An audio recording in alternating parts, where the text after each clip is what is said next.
Okay, so welcoming our next speaker into the room. Robert Love is speaking on how to improve your brain with chocolate. Dr. Robert Love is a national best-selling author, genius coach, and art collector. Dr. Love is passionate about brain health and is creating a company that makes healthy chocolate that can help you grow new brain cells. His favorite thing to do at Burning Man is build week and seeing his favorite people in the world and staying up all night looking at art and listening to Mozart. Without further ado, I'd like to welcome Dr. Robert Love. Thank you so much. I wanted to check my mic. How do I sound? Is this pretty good? Okay, terrific. If I get too loud, I get kind of excited when I talk about these things. So if I get too loud, let me know and I'll adjust. So if you like chocolate, this is for you. And if you like your brain, this is for you. And if you want to live past the age of 80 and have a good memory, then this is for you. And this is just a perfect dovetail with Paul Stamets' talk about mushrooms and using mushrooms to regrow your brain. It's truly an honor to be able to speak on the same virtual stage as Paul Stamets. He's made such amazing contribution to the world.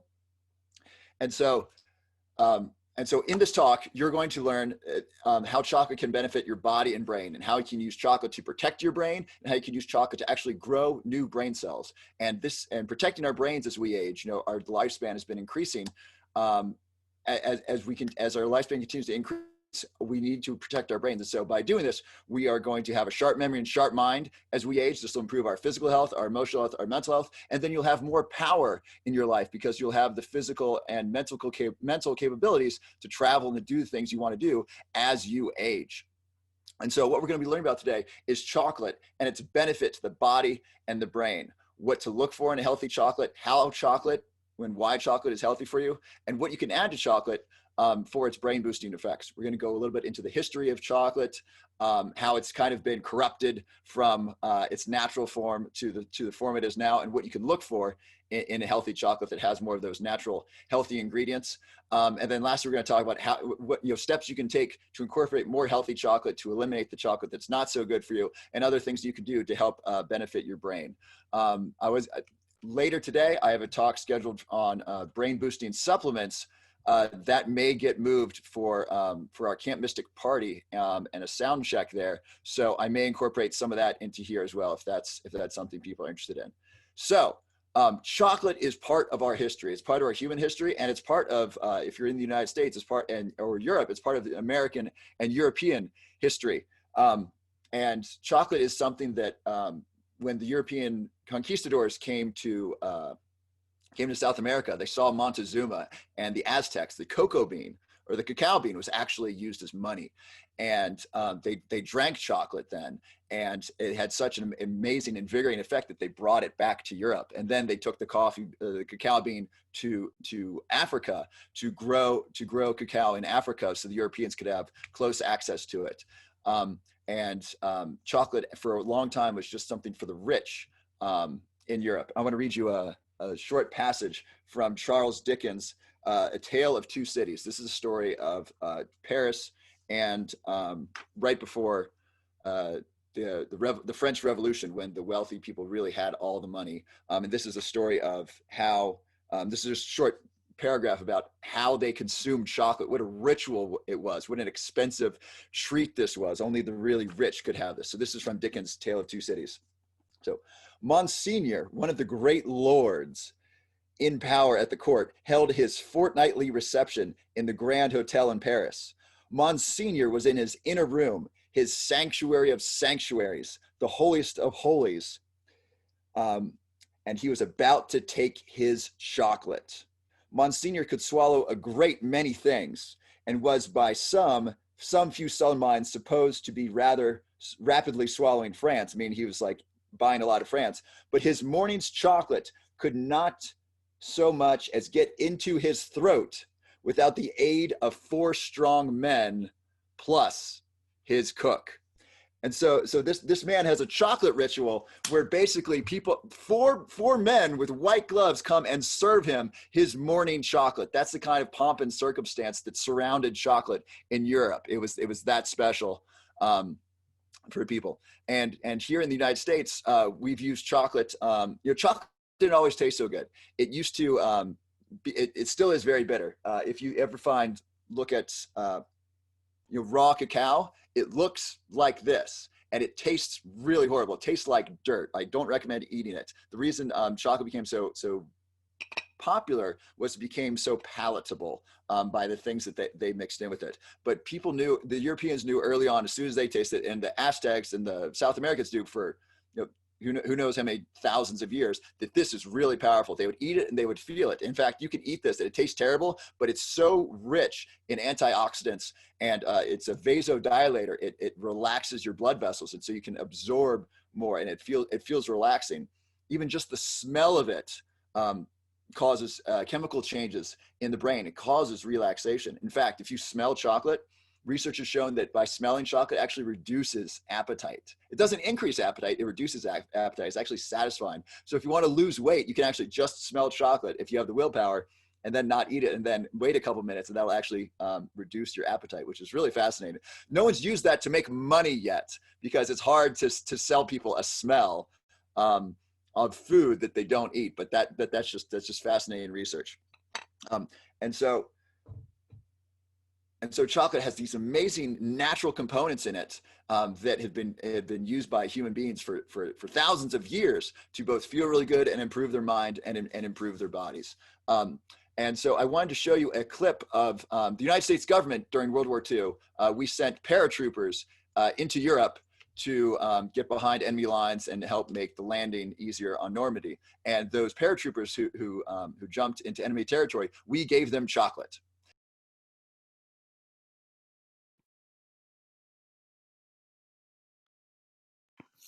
Just unmute yourself. Oh, thank you. So our paratroopers were sent into France, jumping out of planes with chocolate in their bags. And the reason was that chocolate was one of the most nutrient-dense foods that the government could give them.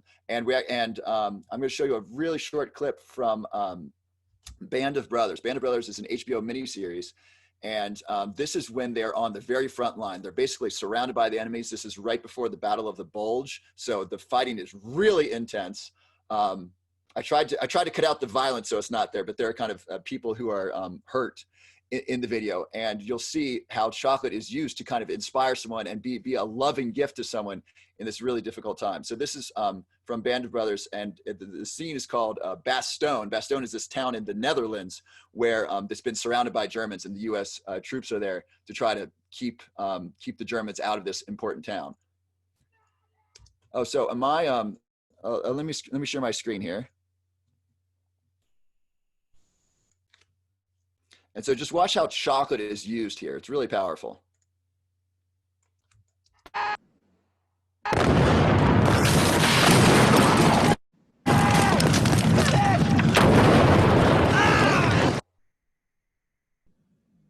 Bandages, whatever you've got, put down to that. Okay, I can give you a little, but not a lot. So this is him getting supplies. He's a medic. Thank you. And he's getting supplies from the This town. to me, bandage. Oui, you got plasma?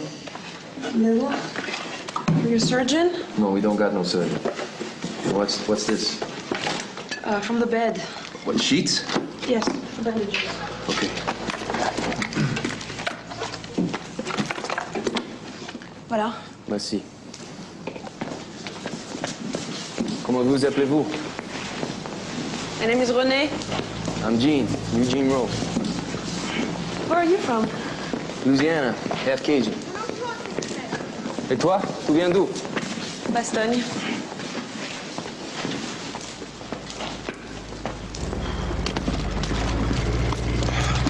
Can you get me back to the line? Sure.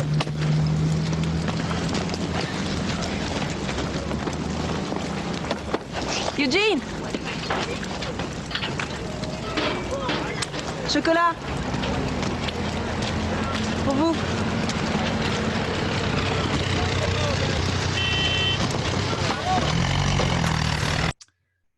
And so I find that scene so touching that they're in this incredible war. There's people dead and dying around, and they're using sheets as bandages.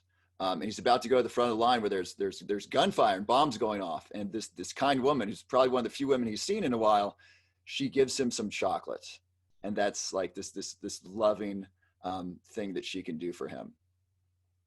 David, did that clip come in clear? Was that viewable and seeable to people?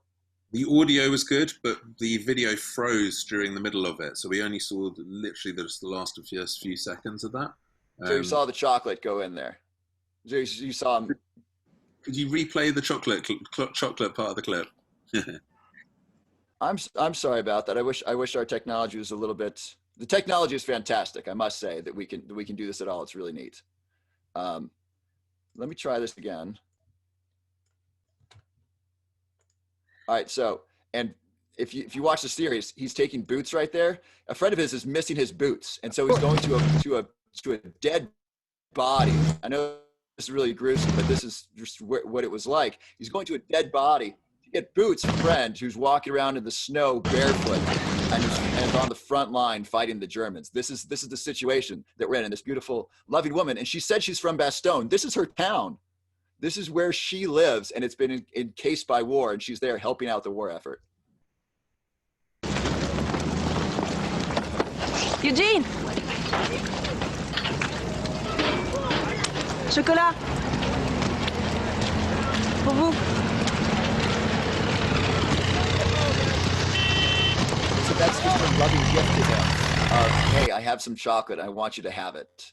And then what he does with it is really, really phenomenal. So as you can imagine, you'd have the desire to eat this delicious thing right away. He's probably hasn't eaten much food in a long time. And what he does is he shares it with his friends. But before he does, he kind of tries to get the maximum value out of it. So I'm going to show this real quickly. And so they basically lost someone at the front lines, and they have to go back and kind of deal with this, because it was an 18-year-old who died on this reconnaissance mission, and they're kind of talking about it, and everyone's kind of sad about it. And watch how he uses the chocolate; it's phenomenal. Go! Back! Go back!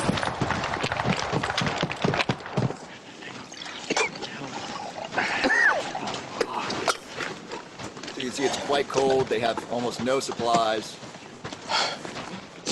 We couldn't get to him, Captain. We tried, Babe tried. We couldn't get to him. So they had to leave a man out there who they couldn't bring back, who was injured, and they're very upset about it. April, you sit in here when you die. So there he is.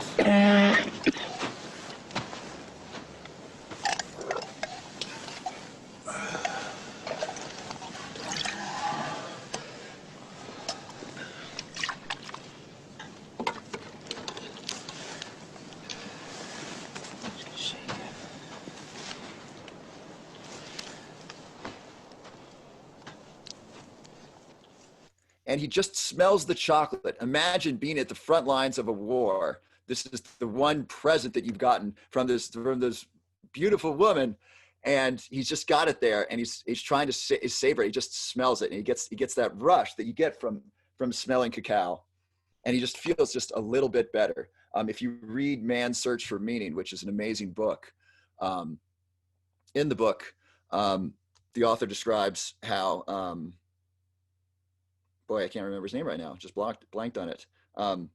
He describes being in the concentration camp, and he said, some people would eat their food right away, their bread ration right away, and some of them would save it throughout the day. And he said, I remember one time a man, his feet were so swollen, he was unable to get his feet in his boots, and he was crying because he knew this was close to the end. Because if you couldn't put your boots on, your feet were going to get cut up pretty badly, and you might be sent to the gas chambers soon. That was the reality for them in the concentration camp. Viktor Frankl. So this is Viktor Frankl talking. And he said, when he woke in the morning and this man couldn't put on his boots and he's crying, and everyone in the barracks knew that this man was then close to the end because he wouldn't get new boots, and he wouldn't, he'd die soon.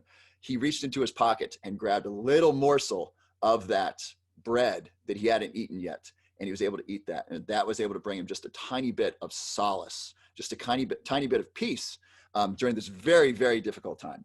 And so these are kind of bleak images from World War II. And I want to inspire you with the idea that chocolate, this amazing natural gift, chocolate is actually the Latin word, it means food of the gods. This amazing food, not only have we made it so it tastes great, but is so very, very healthy for you in so many ways. And just smelling it can really bring amazing benefit.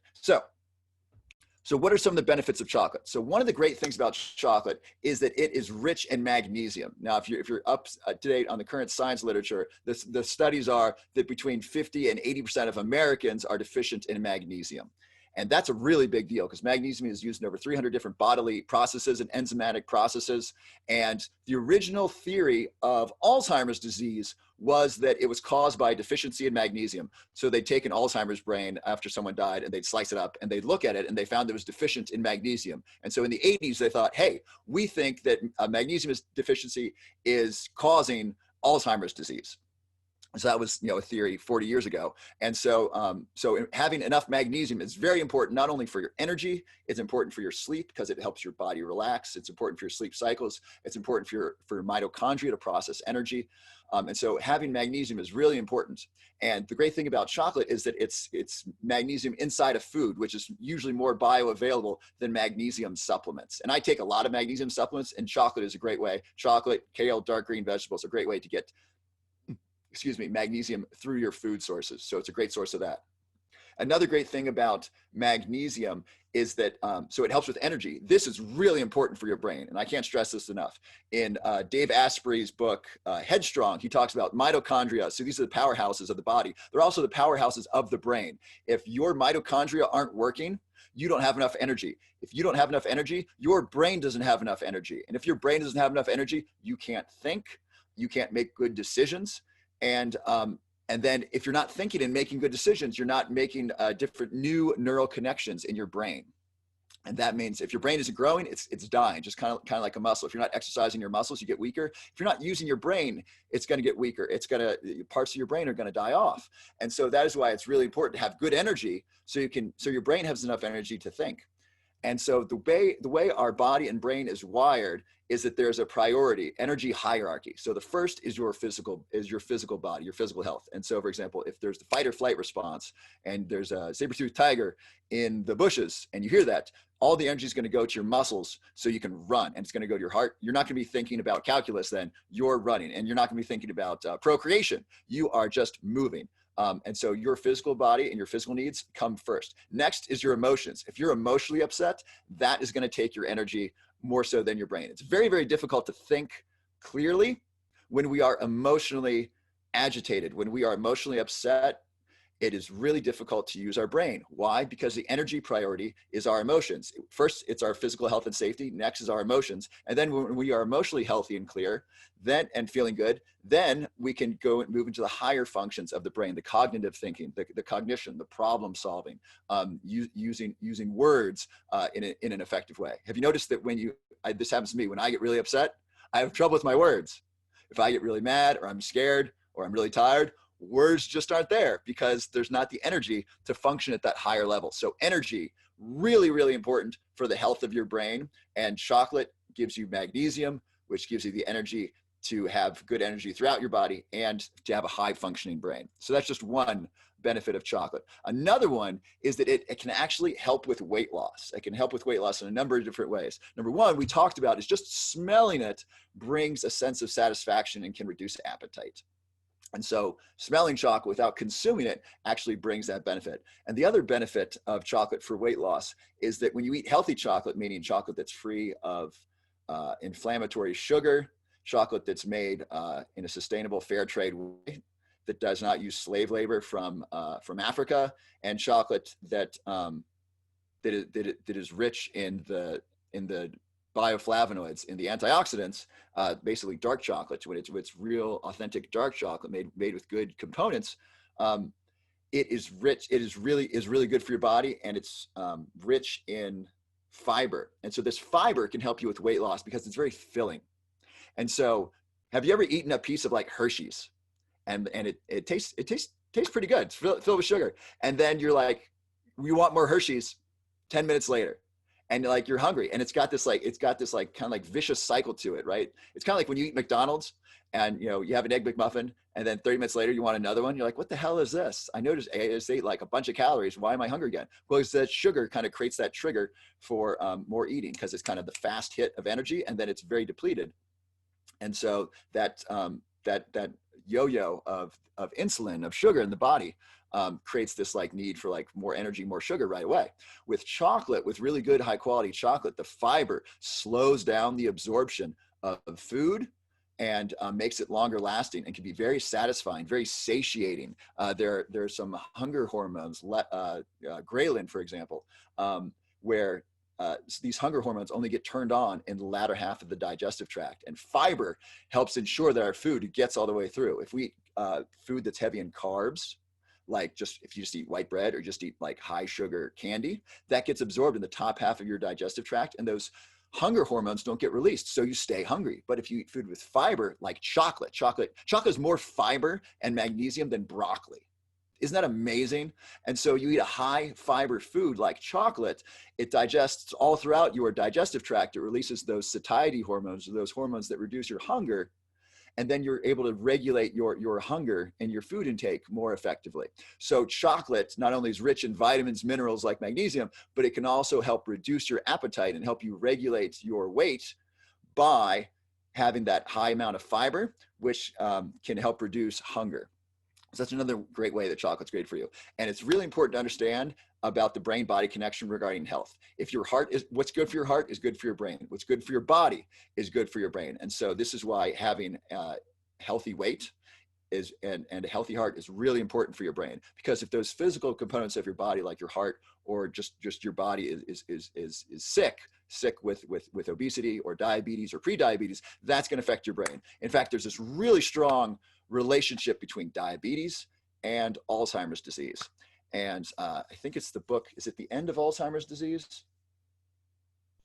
There's a book that talks about how they gave rats, they basically blocked the insulin response, and they gave rats, which basically gave them diabetes. And those rats immediately developed Alzheimer's-like symptoms. So let me say that again. They had some rats, and they basically messed with their sugar response. They blocked the effect of insulin in their brain, and they immediately developed Alzheimer's-like symptoms. They had trouble navigating a maze. They had memory loss. Why did this happen? Because if your body's not effectively using sugar, if your body's not effectively using insulin, your brain isn't effectively using insulin, and that can cause memory loss. If you want to cause memory loss, just take energy away from your brain. You won't have the energy to use your brain, because the energy is first going to your heart and your essential organs to make sure that you're alive. And then it's going to your muscles, and then regulating your emotions, and then maybe up here for cognitive purposes. But if the other needs aren't met yet, the energy is not going to get there. And so this is why it's really important to have a healthy heart, healthy blood sugar, healthy weight.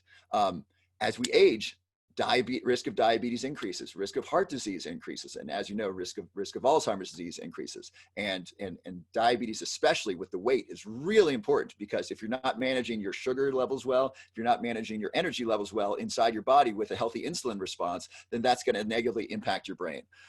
And starving your brain of energy can literally directly cause Alzheimer's-like symptoms and potentially Alzheimer's disease. We don't have, quote, a cause for Alzheimer's disease, but it can very much cause that. So if your brain doesn't get energy, if your brain isn't using sugar effectively, it can cause Alzheimer's-like symptoms. So another great thing about chocolate is that it helps regulate your blood sugar. Now, in choosing a healthy chocolate, it's really important to eliminate the inflammatory sugars. Now, the reason Hershey's isn't good for you, there's a number of different reasons. Let me back up for a second. It's not just the inflammatory sugar in most chocolate, it's the way the chocolate is made and how it's harvested. And so a really tragic thing is happening right now in the world, and the world is waking up to it. My friend Joel told me about this a couple of years ago, and it changed my life. And I hated hearing it at the time, because it meant I was gonna have to change the way I did things, but I'm really glad he told me. And it is this, it is that the majority of the chocolate grown and eaten in the world, and especially in the United States, is grown by child labor, basically slave labor in West Africa, specifically Sierra Leone and the Ivory Coast. And the problem with this, there's many problems with this, but it's somehow it's legal for large chocolate companies to import slave labor chocolate. For some reason that's legal. They begged Congress not to regulate them, and Congress said, okay, but you got to fix this, and nothing changed. And so it's important for us as consumers to make the choice here and vote with our dollars, because when you stop consuming slave chocolate, when you stop buying it, it forces big companies to make a decision that's good for the overall benefit of humanity. Plus, it is not helping anybody eating slave chocolate. And the reason why is that if food is grown under slave-like conditions, do you think the energetics of that food is going to be good for you? And then what do you think that vibration is that's going to be rippling out across the planet because of that chocolate? I mean, is it stored in the chocolate? I don't know, perhaps. And just knowing about it, decreases the value that your body will get from it, if there is any value at all. It turns a positive chocolate into a negative. And so the first and most important thing when buying healthy chocolate is to look for fair trade, or something from South America that's like rainforest friendly, from a sustainable farm or a small farm where we know that children aren't being exploited. It's really horrible. They'll lure children across country borders, then they'll take them to a place where they don't speak the language, and they'll say, you need to work in order to get food. And so these children aren't in school, they don't know the local language, and they're working. That is illegal according to international law, and it's happening, and it's the source of most of the commercial chocolate in the United States. And so the first thing is you want to buy fair trade chocolate, because the energetics are much better, much healthier for you directly, for your brain and for your body, just if it's grown with love and not with slave labor. And number two, that the impact on those humans is really horrible. And just the rippling out of that energy of their pain and suffering, and then the unsustainable practices based around that, it's really not good for the planet and good for our brothers and sisters in Africa. And so fair trade chocolate, really important. And people are catching on to this. You'll see this a lot of in Whole Foods, a lot of chocolates fair trade. Another thing to look for in healthy chocolate, the second most important thing, aside from fair trade, is look at the sugar content. If you look at a Hershey bar, the first ingredient is sugar. The next ingredient might be something related to chocolate. You want a chocolate bar that has the first ingredient is either cacao liquor or cacao butter. You want the first ingredient to be chocolate. And any sugar, any sweetener that's added, ideally you want a sugar that is non-inflammatory. Now, what does that mean? Excuse me. Sugar, most sugar in the United States is made from genetically modified beets. And this sugar is highly refined, it's highly addictive, and it's highly inflammatory. This means that it causes inflammation in the body. And inflammation does damage to the brain and body long term. It hurts the heart, it hurts the digestive tract, and it hurts the brain. Causing inflammation in the brain reduces the brain's ability to effectively process energy, and it hurts the brain's, it causes oxidative damage in the brain, literally killing brain cells. And so sugar is literally killing brain cells over the long term by oxidative stress and damage from inflammation. So it's really important not to have inflammatory sugar in your chocolate. And so if it just says sugar, it's likely genetically modified beet sugar. You want to stay away from that. Another thing to look for, organic sugar cane is better than genetically modified beet sugar, but sugar cane can still be inflammatory. If you eat raw sugar cane, that's not bad. And in fact, raw sugar cane has helpful things like magnesium, but sugar cane has a lot of fiber. And so when you eat it, it gets absorbed more slowly, and it's not nearly as addictive as refined sugar cane. So sugar cane is better than beet sugar, but it's still, in the refined state, it's still not as good. Eating sugar cane, like chewing on it, would actually be okay, but the refined sugar from sugar cane is not so good for you. So you want to stay away from that. So here are the good sweeteners that you want to look for. Allulose is my favorite. Allulose is a rare sugar that does not cause inflammation, that actually assists in weight loss. It is 90% fewer calories than regular sugar, and allulose does not cause inflammation. So allulose is fabulous. Allulose is a rare sugar that is found in raisins. It's found in dates.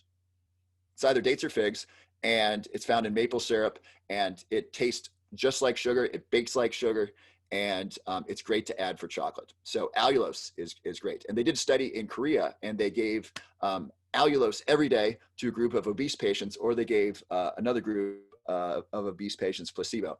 And over 12 weeks, they found that the group that was given allulose lost 2 pounds of fat without making any other changes. Imagine this. Imagine I give you a sugar pill, literally a sugar pill. Allulose is a rare sugar. I give you a sugar pill. In 12 weeks, you lose 2 pounds of fat without doing anything else. That's really cool. I mean, talk about an easy button. Will you eat sugar to lose weight? Most people would say yes if they wanted to lose weight. And so allulose is a rare sugar that's proven to be really healthy and safe and delicious. So you can look for that in chocolate. Another thing that a great company that I really like that's in Boulder uses is stevia.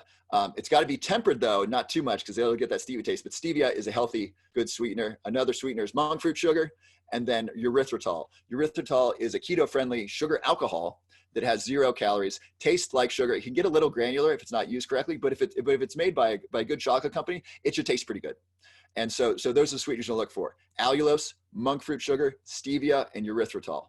And those are the sugars that are going to be sweetening your healthy chocolate. So chocolate is great for the brain in a number of different ways. It's got magnesium. It can help with weight loss. But another important aspect of chocolate is that it actually directly grows new brain cells. Let me say that again. The ingredients, the chemical compounds in natural chocolate actually help grow new brain cells. But this is just fascinating research. Now it can't have the sugar in it, which will actually kill brain cells. But when if you were to eat this raw cacao, or if you were to eat a healthy chocolate that's not flavored with inflammatory sugar, it can actually help stimulate the growth of new neurons and new brain cells. Another thing that chocolate does is chocolate protects your brain. Chocolate protects your brain. This is really important in our modern era where our brains and our bodies are constantly being bombarded with stress from oxidation and inflammation. Oxidation and inflammation are some of the biggest causes of brain cell death. And so by protecting your brain and your body from oxidative stress and oxidative damage and inflammation, you are protecting your brain and body for the future. And so chocolate does this in a number of different ways. Chocolate is a very strong anti-inflammatory and antioxidant. So compounds in chocolate will actually go through the body and bind to these free radicals, right? So the free radical will basically steal electrons from its neighbors and cause disruption and basically cause cell damage and potentially cell death, especially in the brain. What chocolate does is the antioxidants will go through your body and bond with those free radicals, neutralizing them, preventing them from doing damage to your brain and body. So the antioxidants in chocolate not only protect your brain, but they protect your heart, protect your other organs, and they protect you from systemic inflammation and oxidative stress. So chocolate really has this amazing network, this myriad of different beneficial effects for your brain and body by protecting your brain and body, by nourishing your brain and body with magnesium and other healthy minerals. It's great for your long-term health by giving you fiber to help promote weight loss and healthy weight, and then actually directly stimulates the growth of new neurons and new brain cells. Now let me just talk about neurogenesis, the growth of new brain cells, and Paul Stamets talked about this in his talk. One of the ways we want to promote the growth of new brain cells is by doing new things and learning new things. Now imagine this. So if you want to get Alzheimer's disease, if you want to lose your mind and memory real quick, I have the recipe for you. Sit on the couch, watch the news, watch really bad television, and stay away from people that you love and things you love. That is the recipe for Alzheimer's disease. It's television, news, stress, and not having access to people you love. And if you want to throw in some junk food there, that'll even facilitate the destruction of your brain even faster. So we want to do the opposite. What you want to do if you want to grow new brain cells is you want to do new things. You want to be active. You want to go out and explore your environment. Coronavirus is a little bit hard to travel, but travel where it's safe for you to travel and experience nature and experience new things. New things create new memories, new neural connections, and new brain cells. And chocolate can help facilitate that. By the way, if you take healthy supplements, chocolate is a great thing to take with your supplements. And here's why. Chocolate is a vasodilator. It relaxes the blood vessels. This enhances absorption, enhances digestion. Paul Stamets previously talked about how when chocolate is mixed with mushrooms, there's like this magical effect where the mushrooms have an even more powerful effect. One of the reasons might be that chocolate is a vasodilator and it relaxes the blood vessels and increases the absorption of the mushrooms. So if you want to get the maximum value out of your supplements, and who doesn't, because supplements are pretty darn expensive if you're buying good ones. If you want to get the maximum value out of your supplements, take it with some healthy chocolate. Excuse me.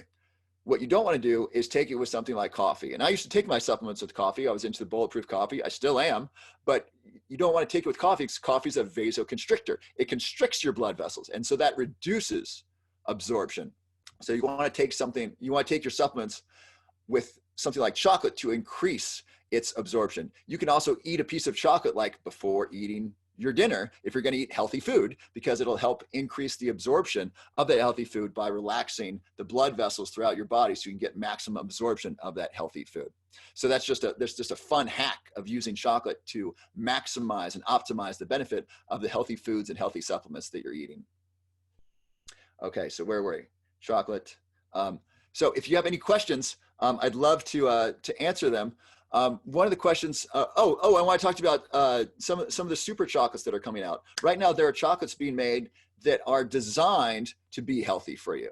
And there's some really magical, wonderful ingredients that are being added to these chocolates. One of them that Paul Stamets also talked about is lion's mane. Lion's mane is a mushroom that has been shown to promote neurogenesis, which is the growth of new brain cells. You can get lion's mane in a supplement form, and you can also you can eat the mushroom.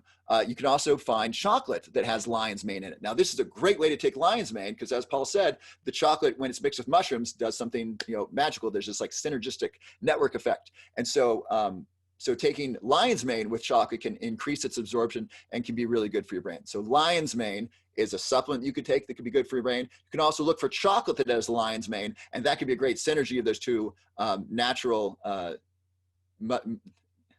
plants that are great for the brain. So lion's mane is an ingredient to look for in healthy chocolate that could be really great for your brain. Another ingredient that's really good for your brain that's being added to chocolate is curcumin or turmeric. Curcumin is the active ingredient in turmeric that is really highly anti-inflammatory and antioxidant. It's really, really good in protecting your brain and body from oxidative stress and damage. They found that taking curcumin reduces the buildup of plaque in your brain. The amyloid plaques in your brain associated with Alzheimer's disease, those are reduced with curcumin. And so when you find a chocolate with curcumin, you're enhancing that as well. And curcumin is a supplement that you can take on its own as well that really good for your brain. So so lion's mane and curcumin are two things that are added to chocolate that can be really healthy for your brain. Another one is piperine. Piperine is the active ingredient in black pepper. Now, piperine is important to take with curcumin because it enhances its absorption, it enhances its bioavailability. Basically, for some interesting reason, curcumin is not very easily absorbed by the human body. And so, but when you take it with black pepper, when you take it with piperine, it increases its absorption and increases the benefit to you and the benefit to your brain. And when we look at native cultures who cook with turmeric, like we look in India, a lot of those recipes combine turmeric and black pepper.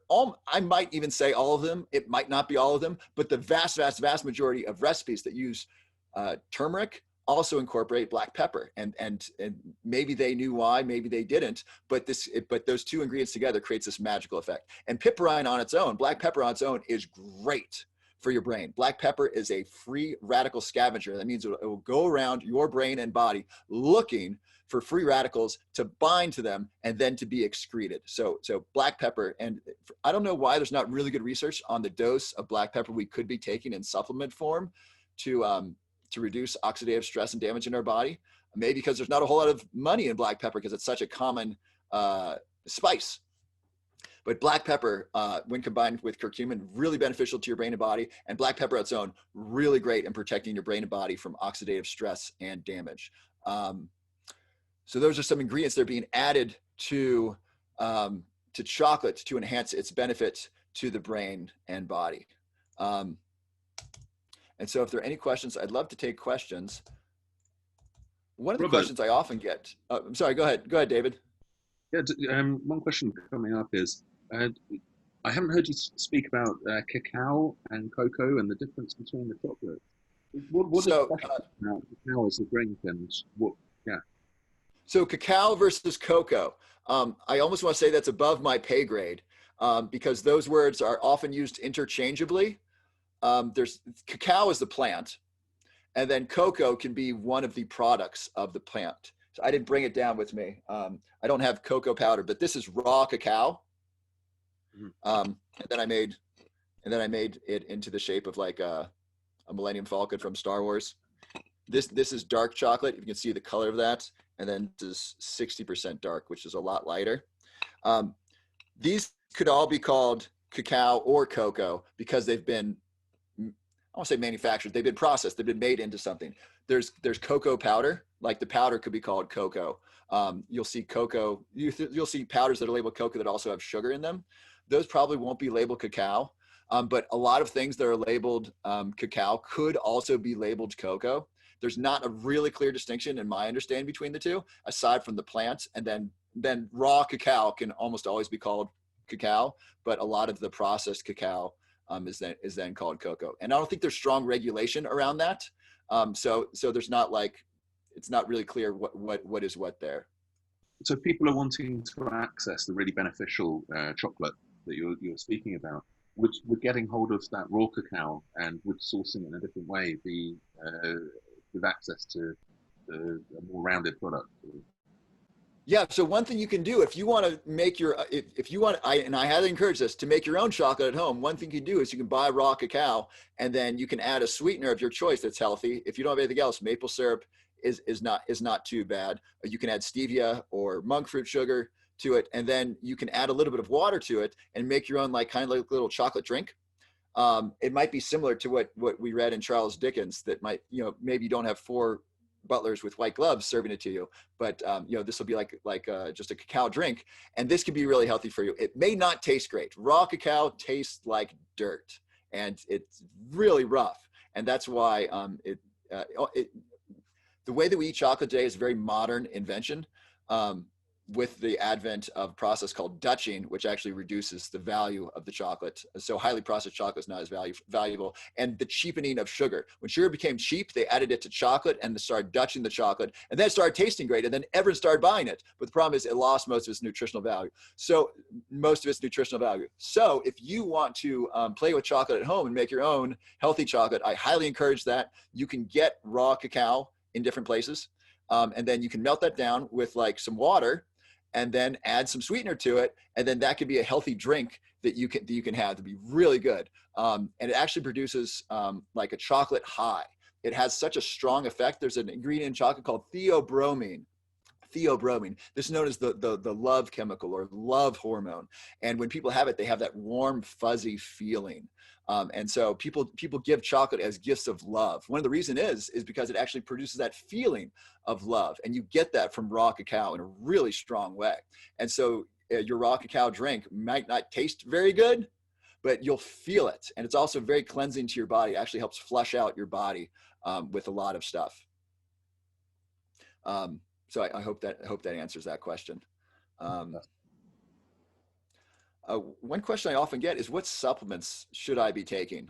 So I love the idea of taking chocolate with your supplements to enhance their absorption. Now, if you have nuts in your chocolate, too much fiber, I find, can reduce the absorption of your supplements. But just taking like a dark chocolate that doesn't have inflammatory sugar, having a little bit of that can be really good with taking with your supplements. So supplements I really like for the brain are: number 1, lion's mane. Number 2, CoQ10, coenzyme Q10. And now what's really fascinating about this supplement is that the research shows that they think it's beneficial, but when you take high doses of it, it's really beneficial. And so most supplements say you should take 100 to 200 milligrams of CoQ10. They're way off. They're not even close. They're 10x off what you should be taking to get a benefit. Now, I'm not a medical doctor. I'm not giving you medical advice. I'm just going to cite the research here. So they gave people with Parkinson's disease, they gave them 1,200 milligrams of CoQ10 a day. And then they gave the other half a placebo. I think they checked with them 3, 6, and 12 months. At the end of 12 months, the group that took the CoQ10 had 20% fewer Parkinson's symptoms than the other group. So I don't know if it stopped the progression or they actually got better, but the difference between the groups was very noticeable by taking 1,200 milligrams of CoQ10 versus placebo in groups who had Parkinson's. Now, that to me says this is really good for you and can help prevent neurodegenerative diseases. Parkinson's is a neurodegenerative disease. It's the degeneration of neurons in the brain that make and receive dopamine. Dopamine's involved in motor movement. And so this helped reverse that.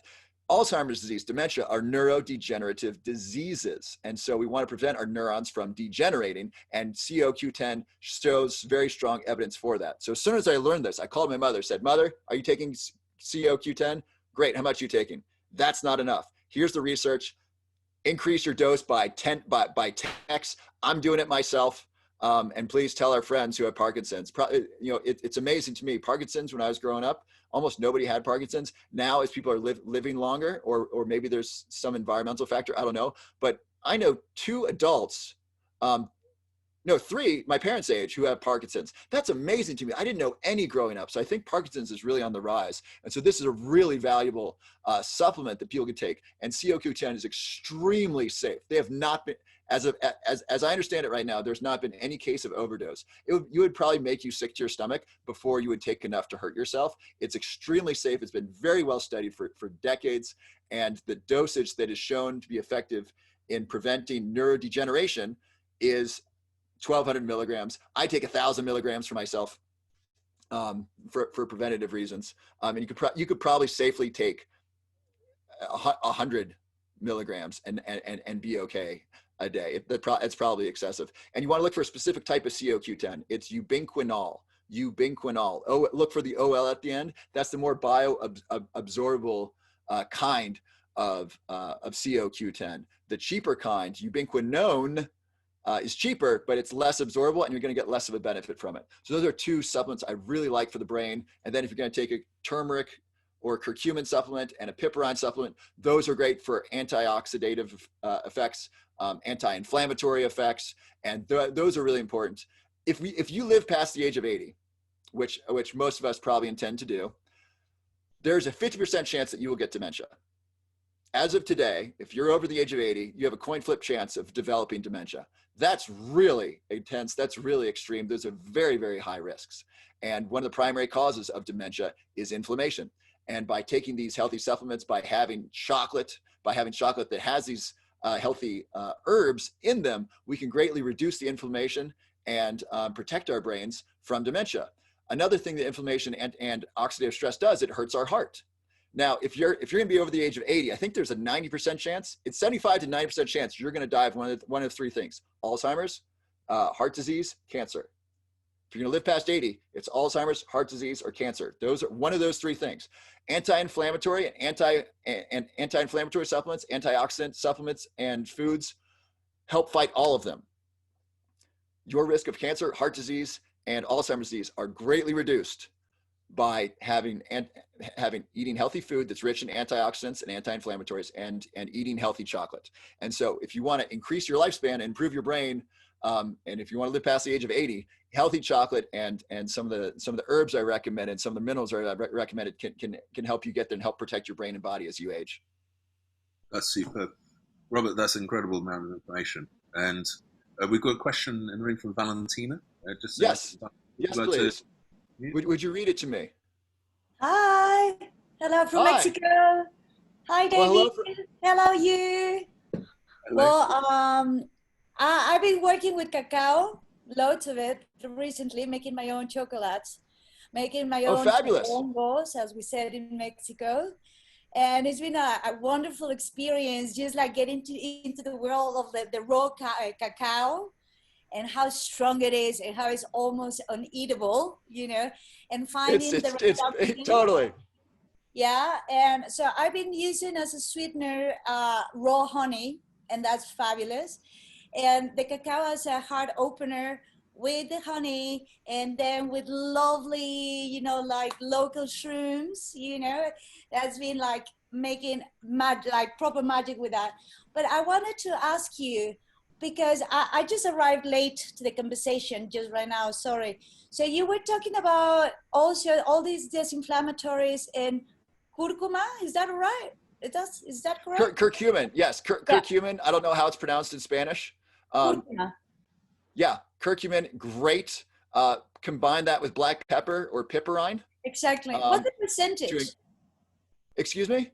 The percentage. If I use the curcumin with the black pepper, because I knew about that, but like, what is the proportion? I wish science, if someone knows, let me know. I wish science told us the exact answer. I really wish I knew. I've been playing with it myself. Be like, well, is this enough black pepper? Is this enough? I don't know. I make my own chocolate. I add as much black pepper as I can get away with without it tasting bad. And so I kind of push the envelope, say how much black pepper can I add before this tastes like it's too much pepper. That's how much I eat in my food, and that's how much I eat. That's how much I put in my chocolate. And so that might be a good guide. I think as long as they're both present, that's what's most important. Right. A little bit might be effective. Just a little bit of black pepper might be enough to facilitate the absorption of curcumin. I don't know what the right dose is. I'm not really upset. I'm disappointed that the scientific community hasn't prioritized finding out how much black pepper we should eat.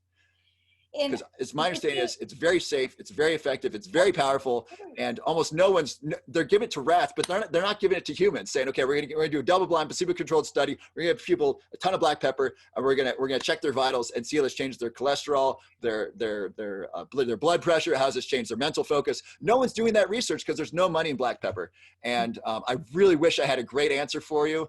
I myself took too much black pepper a couple of days in a row in a supplement, and I had a negative reaction. So you can take too much black pepper. I can tell you, too much supplementation, not just like the grinding of the pepper, but just taking the pills. You can do stuff that will make your body uncomfortable by taking too much. So I would be careful with the supplements until they have good research. Yeah. Would you mix everything in a chocolate, like in a solid? Would I mix it all in chocolate? Yes. And then I forgot to mention cinnamon, which is part of Mexican style chocolate. Cinnamon is amazing for the brain. It's amazing for the heart. Cinnamon is the most dense in antioxidants of any herb. So cinnamon's got more antioxidants in it than curcumin does by weight. And so cinnamon is a great thing to add to chocolate, and it's got that sweetness to it. And so yeah, when I make chocolate, I like to add cinnamon, curcumin, and black pepper. Lion's mane, so that way it tastes amazing, and you get all the benefits, and you absorb them all, and you get the chocolate high. I try to add as many healthy things when I make chocolate as possible, so I get all the benefits, and so it tastes great, and so I feel great. And last question, I've been doing with like solid chocolate bars, right? But what I found is that they really like melt really fast in my hands, that you can't really touch them that much. You need to like. Well, you're in Mexico, right? So it's kind of warm there. Check me out. No, but like in general, like I don't know, because there is no chemicals on them, but like, is there any way to keep them like harder? Yeah. So if you're making it at home, one thing you can add is sunflower lecithin. If you can't find that, soy lecithin can work, but I prefer not to use soy lecithin. But if you use that, so if you have a blender and let's say you're making it in a blender, you can blend in some lecithin, ideally sunflower lecithin. That's an emulsifier, and it'll help keep it together. And it won't keep it from melting, but it'll give it a better texture, which may help it from melting. And then I would recommend keeping it in the fridge until you're ready to eat it, and then take it out 20 minutes in advance. That's the safest place to store it, because if you just leave it out with temperatures rising and falling. I live in Colorado. It was 90 degrees last week. It's 60 degrees this week. The chocolate that I leave out, it looks strange because it's melting and it's re-solidifying. So I'd leave it in the fridge at first and then take it out before eating. But you might want to try some sunflower lecithin, adding just a tiny amount of that, and then see if that improves the stabilization of your chocolate. Fabulous. Thank you so much, brother. So glad you're playing with chocolate. Isn't it fun? Yeah, no, I love it. And I'm adding shrooms to them. So it's just like round beauty and magic, man. I'm so happy. Thank you so much for the question. Thank you much for tuning in. I really appreciate it. No worries. All right. So David, we are over time, and I want to be respectful of the the schedule here. Thank you so much for your question. Thank you for everyone's attention. I so appreciate it. I really encourage you to eat healthy, delicious chocolate that's fair trade, that's free of inflammatory sugars, and really enjoy it and just savor it and share it. It's really wonderful for your brain and body. It's the food of the gods. It's God's gift one of God's gifts to humanity. And your brain will thank you for the many hundreds of years that you will live afterwards for eating healthy chocolate.